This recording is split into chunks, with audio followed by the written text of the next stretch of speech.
We currently don't have any candidates for secretary, so we will move on to our candidates for vice president, and we'll now hear from Crystal Quarles.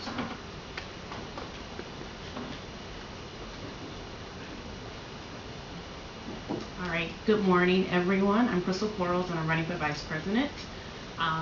Per the bylaws that we enacted at the last meeting, the three major responsibilities of the vice president are to, first and foremost, support the president and the chapter. Secondly, to support the membership through the membership committee, as well as the final thing is to support the professional development committee. Okay. So what I want to do is I just want to talk very briefly about what my goals are for each of those three areas and what I've already done in those three areas. So first and foremost, regarding supporting the president, I think what's really important for this chapter, where we are right now, is to establish some core fundamentals, right? So just a very good professional structure. That's what we're known for being professional, and I think that's what we need to actually develop in. So what I've done thus far by supporting the current leadership is I have developed the membership roster. I've created templates for the presentations that you see now. I've also created a budget that the incoming treasurer can utilize. And going forward, I have a lot of thoughts. I have a lot of thoughts about actually better formatting these meetings, streamlining some of our communications, as well as sending out a survey to our membership just to kind of understand where their goals are and where's the gap. We have 300 members. Why aren't they here right now in this meeting today? As far as professional development is concerned, I think that in our previous meetings, we've done a lot of brainstorming. We have some great ideas.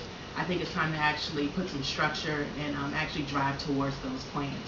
I think that Bernard, the program chair candidate, has a lot of great ideas.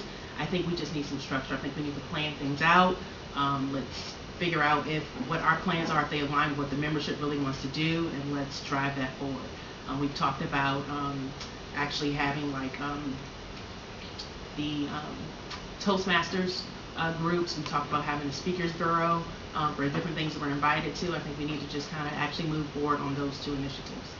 Lastly, regarding membership, I think that this Chicago area has so much talent, and I'm not sure why we're not tapping into it and why folks don't know about NSBE, but I think the Bud Billiken was a very excellent idea to get our names out there. Like I mentioned before, I think we do need to send out the survey to understand where the membership lies.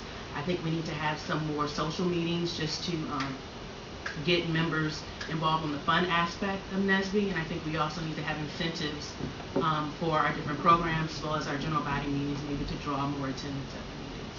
So I'm talking really fast, and my 3 minutes are about up right now, so we can open it up for questions.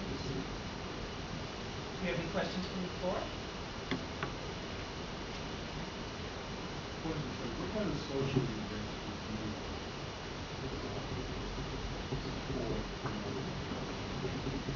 Sure. The question was, what type of social events do I think, I guess, do I have in mind for the chapter? I think happy hours. I think what we need is a good mix between weekday and weekend events. I think happy hours are good. I think bowling activities where you can bring your families if membership have families. I think there's a plethora of ideas. We could even have a Six Flags Day, you know, who knows? I mean, you could have a ton of things. Other question. How do you intend to ensure that there is more of a division of labor between the board members and committee chairs to make sure, since we're all professionals, we're all working either in the corporate world or as entrepreneurs, how do you make sure that no one person is spending all of their time as opposed to other board members? All right. So I think everyone heard the question. I'm a big proponent of accountability. I think that along with accountability, I think we have a great structure where we have these chairs in place, and then we have committees.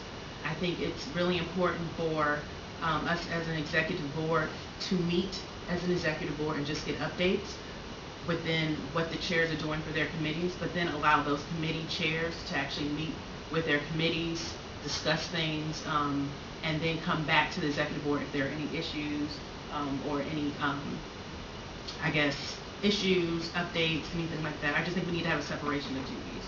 And I think it's really important for the chair, as well as supported by the vice chair, to hold the other chairs accountable. If one particular person isn't holding their weight, isn't pulling their weight, I think we need to make sure we have some sort of penalties or something in place to make sure that everyone's pulling their own weight. Other questions? Thank you very much, Krista.